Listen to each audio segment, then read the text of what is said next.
Ada dulur-dulur Sidoarjo bisa. Sorry keenakan nih minum minuman dari Kevi Coffee and Eatery, dan pas banget aku lagi ada di sini sambil menunggu senja gitu kan ya, kayak anak indie gitu kan ya. Mau ngajakin kamu semua untuk ngobrol-ngobrol sama owner dari Kevi Coffee and Eatery yang sosoknya menginspirasi banget. Seorang perempuan yang aku idolakan deh, pokoknya ini sosoknya inspiratif banget, dan semoga ini juga bisa menjadi cerita yang luar biasa buat kamu semua dulur-dulur. Langsung aja ya, kita ketemu sama Kak Soya. Halo Bian. Hai Kak Soya. Kita harus cheers dulu nih kayaknya nih ya, biar semangat. Aku dapat apa sih ini, boleh tahu nggak? Itu Americano Socrato. Oh nih Americano Socrato. Iya. Oke, kita cheers dulu. Okay. Kalau punya Kak Soya apa tuh? Ini Sydney Red Gum. Sydney Red. Ya. Red Gum. Oh. Ini signature kita. Oh, signaturenya Kevi Coffee and Eatery. Kalau misalnya dulur-dulur Sidoarjo lewat di daerah Kafling DPR 3 khususnya ya, langsung bisa ngelihat tulisannya Kevi gede banget. Dan ini kan bangunannya kayak rumah gitu kan, ada rumah kaca. Kalau lihat di Instagram tuh instagramable banget kalau foto di depan sini. Ini konsepnya seunik ini tuh dari mana sih idenya, kayak gimana sih dapat idenya? Ide nama Kevi sih sebenarnya, Bian tahu nggak sih artinya Kevi apa sih? Kevi ada kaitannya sama apa, kopi gitu kah, atau kafe gitu atau gimana? Kevi sebenarnya berasal dari bahasa Yunani. Oh, bahasa Yunani. Oke, kenapa kita buat bangunan bentuknya seperti rumah? Karena kita berharap Kevi ini bisa jadi rumah. Dan Kevi sendiri artinya sih gairah, sukacita, kegembiraan, semangat, antusias. Jadi kita berharap Kevi ini bisa jadi rumah yang penuh dengan antusias, semangat, kegembiraan, sukacita. Pantesan kerasa vibes-nya masuk ke Kevi Feel tuh like home. Feels like home, ya kan? Berasa nyantai iya, happy iya. Apalagi kalau pas ada event live musiknya itu tuh yang ditunggu-tunggu gitu kan ya. Tapi emang Kak Soya sendiri nih, supaya dulur-dulur kenal gitu kan ya, apa emang punya background bisnis ya sampai untuk bikin apa ini ya, Coffee and Eatery gitu kan ya, atau berkecimpung di dunia food and beverage? Memang backgroundnya bisnis kah? Kalau background bisnis sih sebenarnya dari awal nggak ada ya. Atau dulu kuliahnya bisnis? Enggak, saya dulu malah sempat nggak kuliah. Karena keterbatasan orang tua, karena kondisi, jadi ya saya nggak bisa kuliah. Ya bermula dari hal kecil lah, saya kerja operator, admin lah, macam itu. Oke, jadi bentar, first jobnya Kak Soya operator telepon. Operator telepon? Sampai sekarang jadi owner. Kebetulan jadi operator telepon tapi nggak punya privilege ya. Jadi nggak ada privilege-nya untuk speed up untuk jadi owner atau punya bisnis lah. Berarti waktu itu kayak nggak kepikiran gitu ya untuk jadi ada di posisi sekarang? Nggak ya? kepikiran. Tapi ada harapan atau ada keinginan untuk memiliki bisnis. Oh, oke. Sejak awal. Tapi mungkin waktu itu jadi operator telepon memang sengaja buat paling nggak ya survive lah. Ya, buat cari uang gitu kan waktu itu. Sih. Ya karena kebutuhan. Karena kebutuhan duit juga. Orang tua waktu itu gak bisa mengkuliahkan. Akhirnya harus cari kerja, mulai dari operator telepon. Ya, betul. Tapi waktu jadi operator telepon itu sampai sekarang jadi owner bisnis gitu ya. Pasti kan perjalanannya panjang banget tuh. Ya. Boleh diceritain nggak Kak Soya tuh? Kayak gimana tuh sampai sekarang ada di titik sekarang? Ya. Itu kan kayak bener-bener dari nol tuh. Iya, dari bawah banget. Memang kalau kayak orang sekolah ya harus melalui kelas 1, 2, 3, 4. Nggak ada privilege, jadi nggak ada untuk speed up, untuk cepat dapat apa yang kita inginkan. Oke. Jadi memang dulu jadi operator telepon itu saya nggak pernah mengotai diri saya ya, atau membatasi diri saya untuk hanya satu mau pekerjaan itu aja. Jadi semua apapun yang bisa kerjakan saya kerjakan, sehingga saya merasa bahwa saya harus membuat bahwa perusahaan ini membutuhkan saya. Ya. Mindsetnya oke juga ya. Buat perusahaan tuh seolah butuhnya sama kita ya. Tapi kalau misalnya sekarang kita dikasih jabatan atau dikasih job desk gitu kan ya, misalnya 10 job desk dengan jabatan sekarang ya, kita paling kerjanya cuman ya 10 job desk itu aja gitu kan ya. Waktu itu Kak Soya ngerjain lebih dari job desk yang dibutuhkan. Lebih dari itu. Bahkan sampai harus nyapu-nyapu, bikin kopi, bikin apa. Kayak butuh uang banget kayaknya Bu waktu itu ya. Atau gimana? Enggak dong. Masih meskipun jadi kita nyapu, kita bikin kopi, kita ada job yang lain, tapi ya kan gaji sama aja. nggak usah dipikirin, kita harus buat uang nanti yang kejar kita, bukan kita yang mau ngejarin duit. Tapi kayaknya kalau untuk sekarang ya, kita dikasih satu jabatan, job desk-nya itu ya kita kerjain job desk-nya itu, kayak ngapain kita harus kerjain di luar tugas yang sudah dikasih. Toh juga gajinya sama, terus buat apa? Ya itu namanya kita mengotakin diri kita. Kalau kita mengotakin diri kita ya kita nggak akan bisa berkembang. Oke. Walaupun ngerjainnya lebih dari apa yang diberi, maksudnya kita mengerjakan sesuatu lebih dari yang diinginkan kali ya, lebih tepatnya. Memang harus seperti itu. Kalau kita diminta ngerjain satu, kita kerjakan dua gitu mungkin lebih tepatnya. Kalau perlu semua kita kerjakan selagi waktu mampu, kita juga bisa ya kita kerjakan semua. Oh, ini menarik sih, karena kalau kita memulai dari awal atau kita dikasih satu tanggung jawab, seandainya satu tanggung jawab itu udah selesai, kita mau ngerjain yang lain, itu lebih baik daripada kita cuma stuck di satu jabatan kita aja. Waktu itu akhirnya apa yang Kak Soya dapetin dari yang ya tentunya kenaikan perlahan-lahan sampai akhirnya bisa jadi rekanan bisnis dan dipercaya lebih. Jadi kayak owner perusahaannya Kak Soya mempercayakan Kak Soya lebih dari jabatan operator telepon sampai akhirnya jadi rekan bisnis. Sampai hari ini. Sampai hari ini. Sudah 24 tahun. Wow. Itu unik banget sih ya. Dari orang yang dulu kita kerja bareng, istilahnya jadi kayak atasan dan bawahan, sekarang jadi setara rekan bisnis. Iya. Wow, menarik sekali. Tapi karena mulai dari awal, dari nol, terus tadi juga Kak Soya sempat mention soal privilege gitu kan ya. Jujur, waktu kita kenalan sama Kak Soya, atau mungkin dulu si Duarjo ngedengerin ini, ngeliat Kak Soya kayaknya nggak mungkin sih mulai dari nol, nggak mungkin sih kalau nggak ada privilege lah untuk bangun bisnis. Kayaknya sekarang 2021 semua tuh jalur dalam, ya kan? Semua itu jalur orang tua lah ya. Ya jalur privilege lah. Kayak nggak ada sih kalau nggak ada yang namanya sukses tanpa privilege. Ya buktinya ada saya. Karena memang betul saya tanpa privilege apapun. Karena memang kerja keras dan saya berusaha untuk memberikan apa yang saya bisa tanpa saya harus berhitung. Ini ternyata ada ya beneran yang tanpa privilege ya. Mungkin selama ini kita mikirnya sukses itu pasti jalur dalam. Tapi kalau ngomongin soal dari nol, untuk bangun bisnis kan pasti butuh modal. Ya. Modalnya di mana kalau misalnya waktu itu Kak Soya nggak punya apa-apa terus bisa bikin bisnis? Kan tidak di saat usia saya 19-20 tahun ya, setelah waktu berjalan tentunya. Karena sampai hari ini saya di perusahaan yang saya pegang sampai hari ini saya sudah 24 tahun. Dan akhirnya dari situ modal terkumpulkan. Ya. Berarti memang nggak ada salahnya kalau dulur-dulur mau nyoba itu dari awal. Belum ada modal, cari modalnya dulu. Memang harus jadi istilahnya budak korporat dulu kali ya. Iya. Buat jadi budak dulu sampai lu bisa jadi juragan gitu kali ya. I see. Tapi ngomong-ngomong boleh nggak nih kita mau cobain yang ada di depan sini dulu kali ya. Dulur-dulur udah ngeliat. Ini apa sih Kak Soya? Ini kaya toast. Kaya toast itu roti gandum dengan selai srikaya dan keju. Mungkin agak unik ya, karena orang berpikir kalau srikaya masa digabungin sama keju gitu ya. Ini menu baru kita sih. Kaya toast ya? Iya, kaya toast. Oke, ini aku coba ya. Ini kategori snack. Kategori snacknya. Tapi kalau di cafe gini biasanya yang datang tuh adult 25 tahun ke atas kah, atau buat yang anak-anak SMA atau yang kuliah? Karena aku lihat kayaknya di sini itu sering banget kayak buat meeting kerja gitu ya. Iya, benar. Memang dari awal kita berdiri sih sebenarnya enak ya. Enak banget. Boleh kok habis nggak? Memang dari awal berdiri sih kita nggak mencoba membentuk segmen ya. Dengan berjalannya waktu akhirnya segmen itu terbentuk sendiri. Karena memang konsep kita itu dari awal kita mau menciptakan ambience yang menarik dan lain daripada yang lain. Tentunya dengan banyak cara lah seperti itu. Di sini rata-rata memang yang datang sih orang kerja. Sekarang kan lagi musim WFH ya. Orang anak-anak kuliahan, ya memang seperti itu. Dan kalau malam mungkin banyak keluarga.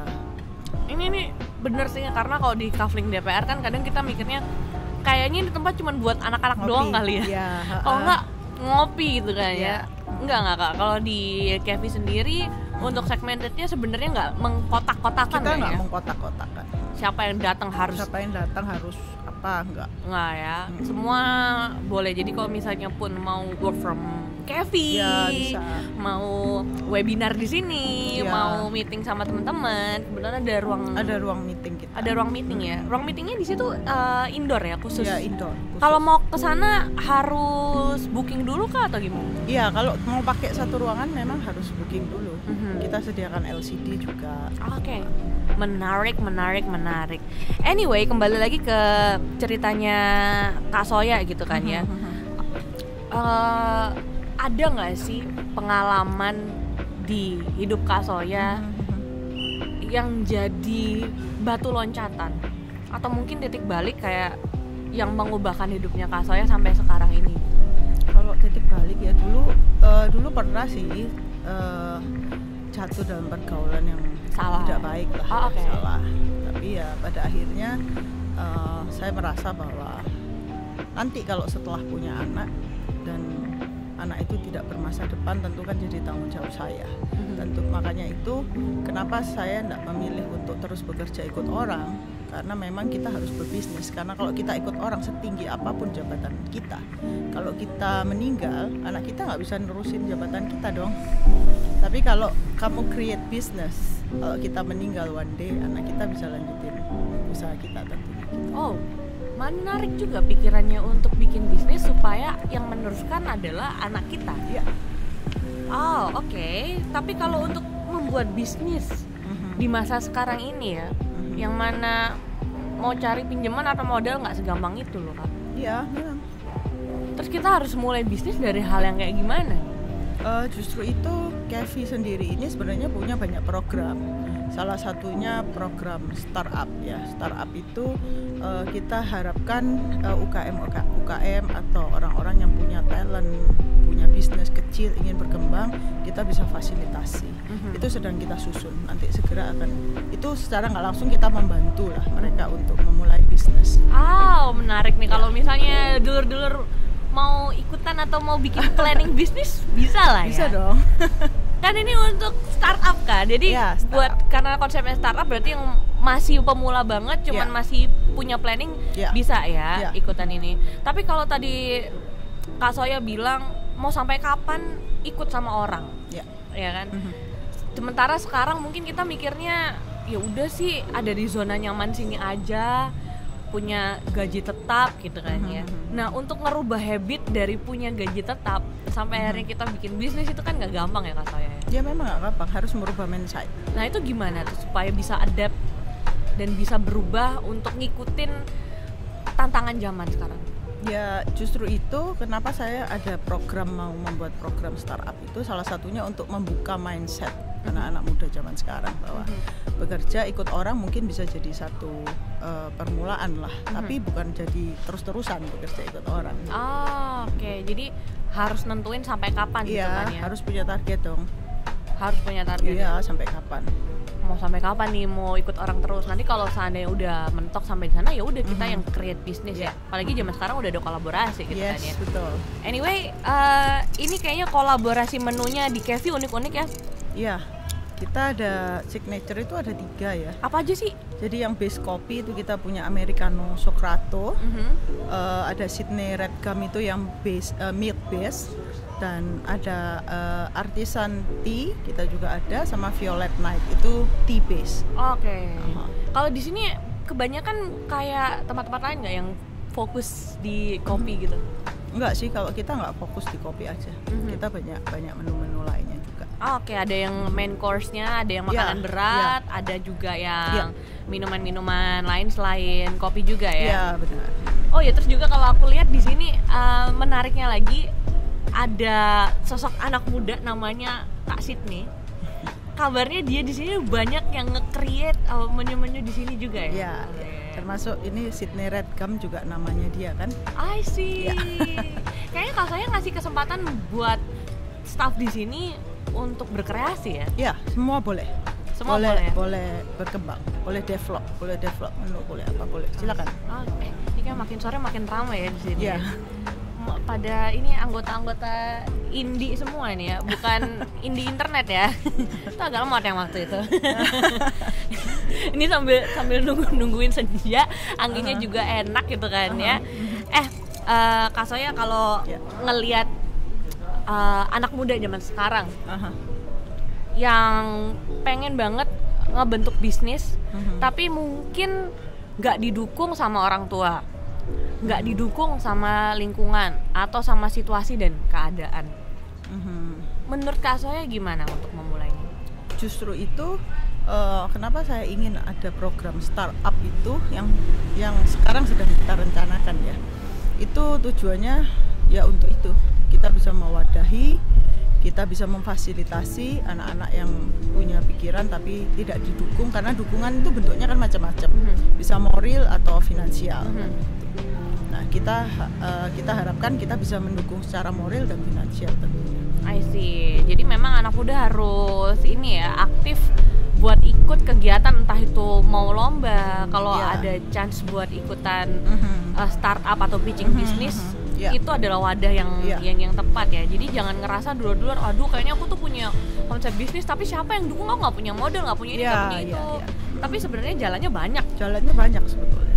Kalau boleh mention nih orang-orang yang mensupport Kak Soya sampai ada di posisi sekarang, boleh 1-2 nama atau sosok siapa deh itu? Ya adalah satu orang teman dan anak saya sendiri. Bentuk dukungan yang kayak gimana yang mereka lakukan? Bentuk dukungan ya tentunya kalau kayak anak saya sendiri ya tentunya ikut membersamai saya dalam membangun setiap bisnis. Anaknya ntar kan jadi penerus bisnis nih. Iya. Berarti sekarang ini ya posisinya kayak ditaruh di CEO atau gitu? No. Hah? Kerja. Maksudnya? Harus kerja dulu sama jadi kayak pegawai yang lain. Hah? Jadi sama kayak pegawai yang lain? Nggak mungkin nggak mungkin deh. Masa anaknya sendiri yang punya kafe loh, anaknya sendiri harus bekerja loh, maksudnya supaya nggak ngegaji karyawan nih, maksudnya itu kan? Enggak, supaya dia tahu bahwa segala sesuatu itu jika tanpa privilege itu akan jauh lebih luar biasa dan istimewa. Oh, ya. Jadi tetap sebagai karyawan. Oh, ini baru ini yang aku ngelihat orang yang nggak cuma berteori ya, tapi dipraktekin juga ya. Iya. Kak Zoya berangkat dari nol, nggak tanpa privilege gitu kan ya. Anaknya dilatih buat sukses juga tanpa privilege, walaupun emaknya nih yang punya nih perusahaan. Iya, tapi dia bekerja sini. Tapi dia bekerja, ya hitung-hitung kagak usah keluarin gaji lagi lah ya, buat karyawan di sini lah ya. Iya. Kalau nanti ini kedepannya, Kevi bakal ada event-event apa lagi nih Kak? Banyak sih, kita banyak event ya. Untuk Oktober ini aja kita ada event beauty class, terus kita juga ada talk show, kita juga ada nanti Sidoarjo Delta Runner, terus kita juga ada kerjasama dengan brand-brand seperti Situ Dinasti, Whitworth, terus juga ada sepeda, komunitas sepeda, terus kita juga ada setiap Senin dan Kamis itu pasti ya kayak live musik. Oh, ada fisik ya. Terus dalam waktu dekat kita ada mini konsernya Duo Timur. Mini konser ya, di sini ya. Oh, seru tuh kayaknya. Ya. Banyak banget eventnya di sini. Apalagi ya, tuh? Jadi karena kan Kevi ini kita ingin jadi wadah atau tempat anak-anak untuk berkreasi atau mengembangkan bakatnya. Jadi Duo Timur pun sendiri juga dimulai dari pembicaraan yang mana dimulainya di sini nih, saat bicara-bicara ini, saat mengkonsep Duo Timur sendiri. Makanya konser mininya itu akan dilaksanakan di sini pertama kali. Boleh tuh nanti next episode mungkin ya kita ngobrol-ngobrol sama Duo Timur juga. Ya boleh. Terus nanti akhir Oktober kita ada Halloween party. Itu yang ditunggu-tunggu, Halloween party di Kevi sini. Ya, dan ada lombanya untuk busana terbaik dan dandanan terbaik. Asik, aku dengan akan ada hadiahnya. Ada hadiahnya. Oke, aku mau dandan jadi muka mantan aku sih, soalnya tuh soalnya setan banget ya. Setan banget sih. Ngeri banget sih loh, hubungan kita berakhir ngeri gitu kan. Jadi itu kayaknya konsepnya Halloween banget. Halloween bisa nggak? Bisa ya. Nanti aku pakai topeng muka mantan. Itu tema Halloween sekali. Nanti kalau misalnya dulu Sidoarjo pengen kepoin event-eventnya Kevi di mana sih? Biar bisa keep in touch-nya. Ada di IG kita ya, Instagram kita kevicoffee.co. kevicoffee.co. Ya. Teman-teman, dulur-dulur semua bisa follow Instagramnya di sana, bisa kepoin. Kalau misalnya mau ngajak kolaborasi boleh? Oh boleh, kita sangat welcome dengan siapapun yang ingin kolaborasi di tempat kita. Boleh banget ya? Boleh banget, pakai aja tempat kita. Soalnya pernah loh minggu pagi pas habis goes, kirain tutup ya area sini. Buka dong. Ya kita khusus minggu kita buka jam 7 pagi. Jam 7 pagi? Ya. Jadi kalau yang habis goes bisa mampir Ya, ke sini mereka sering mampir ke sini. Makanannya ready nggak? Ready. Woi, jam 7 pagi ready? Ya, nggak perlu nunggu. Nggak perlu nunggu. Oke, ini baru namanya totalitas. Karena ada tempat buka jam 7 pagi, tapi pas pesan, mohon maaf belum ready. Oh ya, kalau kita ready. Ready semua ya. Ready. Luar biasa memang Kevin ya. Jadi kalau dulur Sidoarjo minggu pagi abis goes jam 7 bisa mampir ke Kevi. Kalau misalnya mau kolaborasi event, di sini udah banyak banget yang collab di Kevi, bisa banget. Bisa ngubungin kita lewat DM IG kita. Nah, mau meeting, mau indoor outdoor, bisa di sini. Kita juga dipakai untuk pesta ulang tahun, kita juga dipakai untuk banyak acara lah. Banyak ya pokoknya. Boleh kasih tahu nggak nih Kak Soya buat dulur-dulur supaya mau mampir ke Kevi, apa yang ngebedain Kevi daripada yang lain di sini?